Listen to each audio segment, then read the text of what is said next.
నమస్తే రమగారు. నమస్తే జయ. రమగారు, మనం మహాభారతంలోని చిన్ని చిన్ని కథల్ని చెప్పుకుంటున్నాం కదా. అయితే శిశుపాలుడి కథ చెప్పండి ఈరోజు. శిశుపాలుడి కథ చెప్పాలంటే బాగా ముందుకెళ్ళిపోవాలి మనం. మహాభారతంలో అంటే మూడవ యుగం కదా అది. ఏమిటి, కృతయుగము, త్రేతాయుగము, తర్వాత ద్వాపర యుగం మూడోది. ఇది కృతయుగానికంటే ముందు జరిగిన వ్యవహారం గురించి చెప్పాలి. కృతయుగంలో జరిగిందనమాట. మహావిష్ణువు ద్వారపాలకులైన అంటే వైకుంఠంలో ద్వారపాలకులైన జయ విజయులు ఆ సనక సనందనాది మునులతోటి శపించబడ్డారు. ఎందుకు సనక సనందులు విష్ణుమూర్తి దర్శనానికి వెళ్ళారు. వీళ్ళు నలుగురు అన్నదమ్ములు, నలుగురు ఒకేసారి పుట్టారు. బ్రహ్మ మానస పుత్రులు సనక సనందన సనత్కుమార సనత్ సుజాతులు. ఎలా అంటే బాలుర రూపంలోనే ఉంటారు. చిన్నపిల్లలు, చిన్నపిల్లల్లాగానే ఉంటారు. 3 సంవత్సరాల పిల్లల్లాగానే ఉంటారు. బ్రహ్మజ్ఞానులు వాళ్ళు. విష్ణు దర్శనానికి వెళ్తే ద్వారపాలకులు వెళ్ళనివ్వల, వాళ్ళని లోపలికి వెళ్ళనివ్వకపోతే కోపం వచ్చి శపించారు వీళ్ళు నలుగురు. ఏమిటి, మీరు స్వామి సేవకు దూరం అయిపోండి అని. దాంతో వీళ్ళిద్దరూ దుఃఖించారు. జై విజయులు స్వామిని వదిలిపెట్టలేమంటే విష్ణుమూర్తి ఒక పర్యవసానం సూచించాడు. ఒక పక్క అంటే విశాపావసానం ఎలా చెప్పారంటే 3 జన్మలు విష్ణు ద్వేషులుగా పుడతారా, లేదా 100 జన్మలు విష్ణు భక్తులుగా పుడతారా. ద్వేషంతో అయితే 3 జన్మల్లోనే నన్ను చేరుకోవచ్చు. భక్తులుగా అయితే 100 జన్మలు మీరు భక్తులుగా జన్మించి 100 జన్మలు అయ్యాక మళ్ళీ వైకుంఠం ప్రాప్తి వస్తుంది మీకు అంటే వీళ్ళు ఒప్పుకోలే. అంతకాలం నిన్ను వదిలిపెట్టి మేము ఉండలేమన్నారు. స్వామిని సేవించకుండా ఉండలేము, ప్రత్యక్ష సేవే కావాలి మాకు. 3 జన్మలు నీ ద్వేషిగా హరిద్వేషంతోటైనా మేము ఉంటాం కానీ అంత దూరంగా ఉండలేమన్నారు. అందుకని సరే ఒప్పుకున్నాడు ఆయన, వెళ్ళిపోండి మీ ఇష్టం అని. అయితే 3 జన్మలు వాళ్ళు విష్ణుద్వేషులుగా పుట్టారు. హరిద్వేషులు. ఈ విష్ణుద్వేషం ఎట్లా అంటే అసలు విష్ణువే లేడని, చివరికి విష్ణువు చేతిలోనే మరణం వచ్చి మళ్ళీ వైకుంఠానికి పొందుతారనమాట. అట్లా పుట్టిన క్రమంలో మొదటి జన్మ హిరణ్యాక్ష హిరణ్యకశిపులు. హిరణ్యాక్షుడు హిరణ్యకశిపుడు కథ మనకి ప్రహ్లాదుడి గురించి చెప్తాం కదా. ప్రహ్లాదుడు తండ్రి ఒకడు, పెదనాన్న ఒకడు, ఇద్దరు తండ్రి అన్నదమ్ములు, తండ్రులు అన్నదమ్ములు. అది మొదటి జన్మ. అప్పుడు విష్ణుమూర్తి ఆదివరాహ అవతారం ఎత్తారు హిరణ్యాక్షుడి కోసం, హిరణ్యకశిపుడి కోసమేమో నరసింహ అవతారం ఎత్తారు. తర్వాతది రావణ కుంభకర్ణులు తర్వాత జన్మలో. రావణ కుంభకర్ణుల కోసం భగవంతుడు రాముడు అవతారం ఎత్తాడు విష్ణుమూర్తి. రామావతారంలో వీళ్ళని సంహరించాడు. 3వ జన్మగా శిశుపాల దంతవక్త్రులు. మనకి ఎట్లా కనిపిస్తుంటే మొదటి జన్మలో ఉన్న హిరణ్యాక్ష హిరణ్యకశిపులు ఇద్దరు మహాప్రచండమైన వాళ్ళు. వాళ్ళకంటే కొద్దిగా లెవెల్ తక్కువ ప్రచండత రావణ కుంభకర్ణుడు. అంతకంటే ఇంకా తక్కువ లెవెల్లో శిశుపాలుడు మరియు దంతవక్త్రుడు జన్మించారు. దంతవక్త్రుడి కథ మళ్ళీ చెప్పుకుందాం. శిశుపాలుడు సంగతి చెప్పాలి మనం. 3వ జన్మలో పుట్టినటువంటి ఈ జయ విజయుల్లో ఒకడైన శిశుపాలుడు చేది రాజ్యపు యువరాజుగా జన్మించాడు. మళ్ళీ ఈ చేది రాజ్యపు రాజు ఎవరో కాదు, మన కృష్ణుడుగా పుట్టిన భగవంతుడు కృష్ణ రూపంలో జన్మించాడు. అప్పుడు 3వ అవతారం ఏమిటి, వీళ్ళ కోసం పుట్టింది ఆయన. 3వ మానవ అవతారం రాముడు తర్వాత ఈయన పుట్టింది కృష్ణావతారంలో. ఈ కృష్ణావతారంలో జన్మించిన భగవంతుడికి మేనమత్త కొడుకుగా జన్మించాడు శిశుపాలుడు. మేనత్త కొడుకే ఈ మన కృష్ణ పరమాత్మ యొక్క తండ్రి అయిన వసుదేవుడికి చాలా మంది అక్క చెల్లెళ్ళు అన్నదమ్ములు ఉన్నారు. మనం భాగవతం చెప్పుకున్నప్పుడు ఈ వివరం చెప్పాను, ఎంతమంది అక్క చెల్లెళ్ళు ఏమిటని.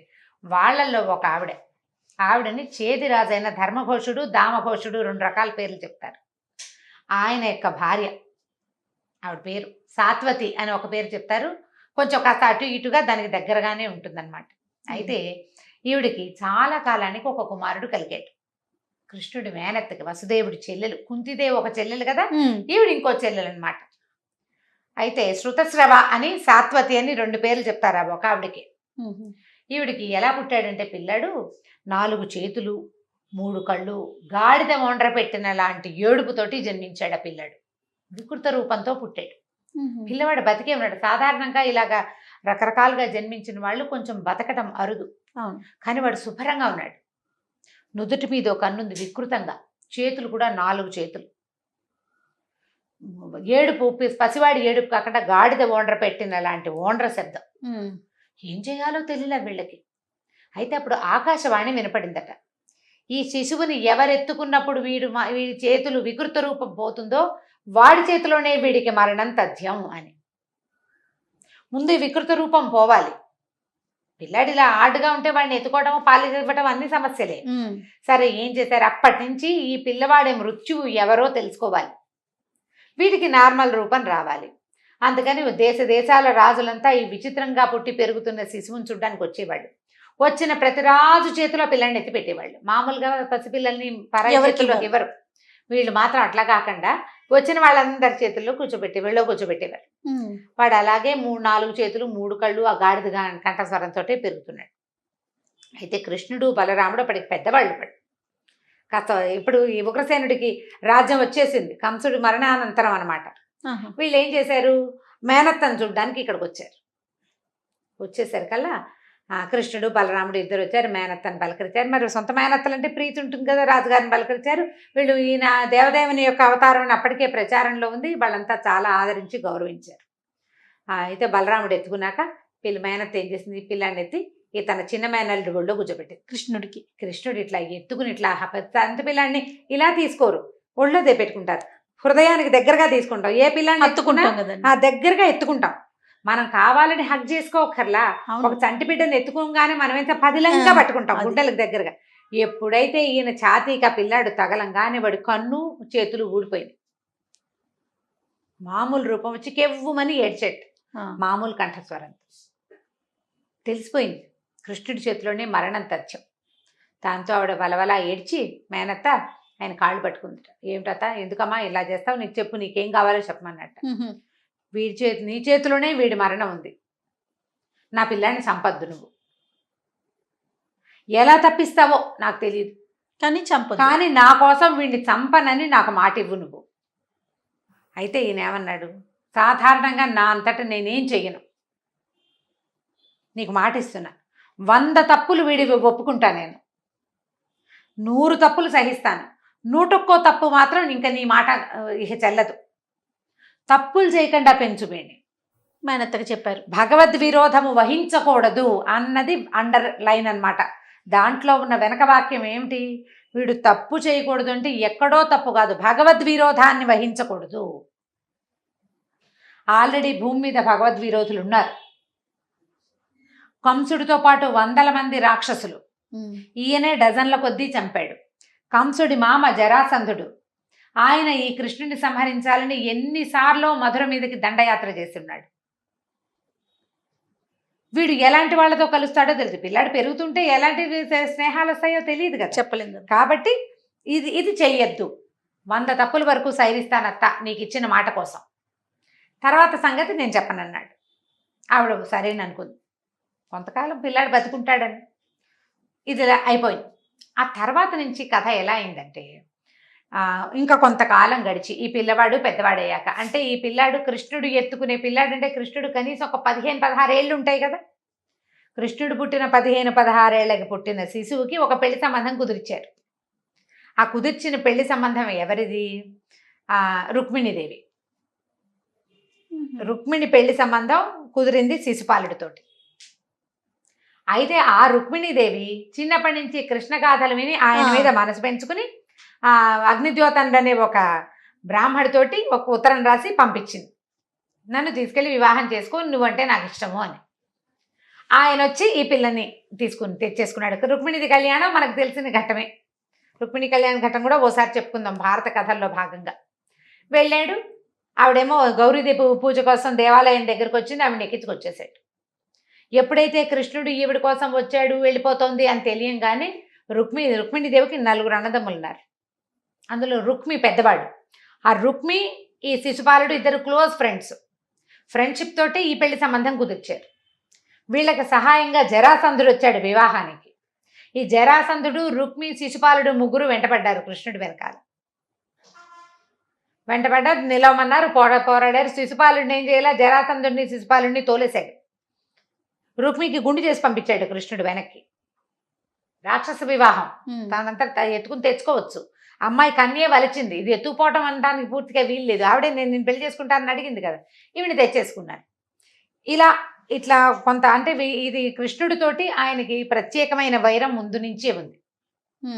తర్వాత ఈ చేదిరాజైన శిశుపాలుడికి జరాసంధుడితో చాలా స్నేహం. జరాసంధుడి తాలూకు అల్లుడైన కంసుడిని కృష్ణుడు చంపాడని కోపం. అంతే కదా, ఫ్రెండ్కి ఎనిమి అయితే మనకు కూడా ఎనిమినే అట్లా అన్నమాట. అలా ఈ శిశుపాలుడికి విపరీతమైన అయిష్టం కృష్ణుడు అంటే. తను చేసుకోవాల్సిన కన్యను ఆయన ఎత్తుపోయాడని, తనకి శాస్త్రి చేసి పంపించాడని ఆ కోపం పోలేదు. ఇలా గడిచాక ధర్మరాజు రాజసూయ యాగం చేశాడు. రాజసూయ యాగానికి మొత్తం భూమండలంలో ఉన్న రాజులంతా చేరారు. చేరితే అప్పుడు యాగం అంతా పరిసమాప్తి చివరికి వచ్చాక భీష్ముడు ఏం సలహా చెప్పాడు ధర్మరాజుకి, అగ్రపూజ. ఎవరిని ఉత్తముడని భావిస్తావు అతనికి తాంబూలం ఇవ్వాలి. అగ్రతాంబూలం ఇవ్వటం. అగ్రతాంబూలం పదం వింటుంటామా కదా, అగ్రపూజ అంటారు. ఒకడిని మా గొప్పవాడిగా భావించి వాళ్ళకి తాంబూలం ఇవ్వాలి, వాళ్ళకి పూజ చేయాలి. భీష్ముడేమో కృష్ణుడిని ప్రపోజ్ చేశాడు, వీళ్ళు తయారయ్యారు పూజ చేయటానికి. మిగిలిన వాళ్ళు ఊరుకున్నారు, కానీ ఈ శిశుపాలుడు ఊరుకోరు. ఏం గొప్పవాడు కృష్ణుడు, ఏమిటి గొప్పతనం కృష్ణుడిది? మేనమామని చంపాడు, ఎంతమందిరో చంపాడు, ఆడదని లేదు పాలు ఇవ్వడానికి వచ్చిన దాన్ని కూడా చంపేశాడు పోతన్ని. జరాసంధుడు ఎంత గొప్ప రాజు. నువ్వు జరాసంధుడిని తీసుకోవచ్చు, మీ దాంట్లోనే ఉన్న భీష్ముడు తీసుకోవచ్చు, లేకపోతే పరశురాముడి దగ్గర విద్యాభ్యాసం చేశాడు ద్రోణాచార్యుడికి ఇవ్వచ్చు. గొప్పవాళ్ళు ఎంతమంది, అది సొంత గురువు ఉన్నాడు. ఇంతమంది గొప్పవాళ్ళు ఉంటే వీళ్ళందరినీ వదిలిపెట్టి అతనికి ఎందుకు ఇస్తావు ఇంతమందిని చంపిన వాడికి? పైగా వాడి గొప్ప ఏమిటి, అసలు ఆయన రాజు కూడా కాదు. కృష్ణుడు రాజు కాదు మరి.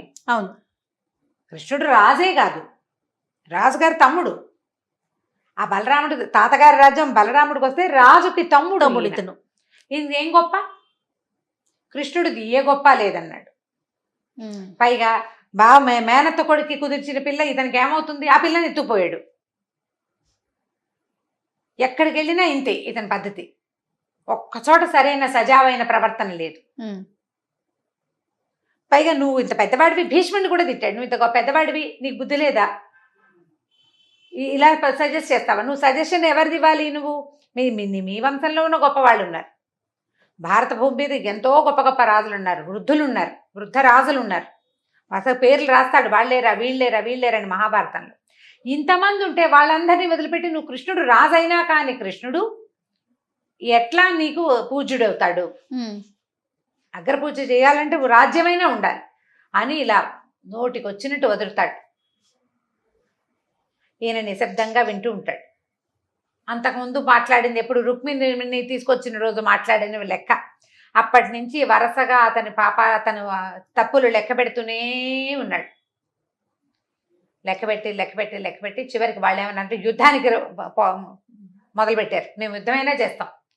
ఇతను వెనకాల ఉండే రాజులు కొంతమంది మామూలుగా ఎప్పుడైనా సరే భరత భూమిలో ఉన్న రాజులంతా ఒక చోట చేస్తే వీళ్ళంతా ఒక తాటి మీద ఉండరు. కౌరవుల మీద ఇష్టం ఉన్నవాళ్ళు, పాండవుల మీద ఇష్టం ఉన్నవాళ్ళు, వీళ్ళ గురువుల్లో ఎవరికైనా పడని వాళ్ళు, వీళ్ళ మేనమామలతోటి వైరం ఉన్నవాళ్ళు, చిన్న పొన్న తగాదాలు లేదా సరిహద్దు తగాదాలు వాళ్ళు గ్రూపులుగా విడిపోతారు. జరాసంధుడిది ఒక గుంపు అన్యాయంగా జరాసంధుడిని చంపాడు. అంత గొప్ప జరాసంధుడిని రాత్రిపూట వెళ్ళి చంపారు జరాసంధుడిని. ఇలా ఒకటి నోటికి వచ్చినట్టు తిట్టిపోసాడు. యుద్ధానికి తయారయ్యారు. కృష్ణుడితో యుద్ధం ఏమిటి అంటాడు భీష్ముడు. కృష్ణుడితో యుద్ధం చేయగలిగేవాడు ఎవడైనా ఉన్నాడా? సాక్షాత్ పరంధాముడు కృష్ణుడు. ఆయన ఏది చేసినా అదే రైటు. భీష్ముడు ఒప్పుకోలే. ఆయన ఒప్పుకోపోయినా వీళ్ళు ఆగటం లేదు యుద్ధానికి. ఎప్పుడైతే యుద్ధం చేస్తామని అన్నారో ఈ జరాసంధుడి 100వ తప్పు లెక్క పెట్టంగానే కృష్ణుడు తన ఆయుధమైన చక్రాయుధాన్ని స్మరించగానే చక్రం వచ్చి శిశుపాలుడి మెడ కట్ చేసింది. ఈ రాజసూయ యాగంలో మొత్తం ఉన్న రాజులందరూ చూస్తూ ఉండగా శిశుపాలుడి మెడ తెగితే అతని ప్రాణజ్యోతి వచ్చి కృష్ణుడిలో లీనమైపోయింది. మొత్తం అంతా చూశారు ఏం జరుగుతోందో. అతను మరణించి పడిపోలా, తల తెగితే అతనిలోని ఉన్న ఆత్మజ్యోతి, అతని లోపల ఉండే జ్యోతి వచ్చి సాక్షాత్తు భగవంతుడైన శ్రీకృష్ణ పరమాత్మలో లీనమైపోయింది. ఇక మిగిలిన వాళ్ళంతా చల్లబడిపోయారు. ఇక ప్రశ్నలు లేవు, మాట్లాడకుండా ఉండిపోయారు. అప్పటిదాకా కొంత శంక ఈయన తాలూకు భగవద్ విషయం మీద అనుమానం ఉన్న వాళ్ళందరికీ కూడా దెబ్బతో తీరిపోయింది. ఆయన్ని వ్యతిరేకించకూడదనే అంతకుముందు వ్యతిరేక భావనలు ఉండేవి.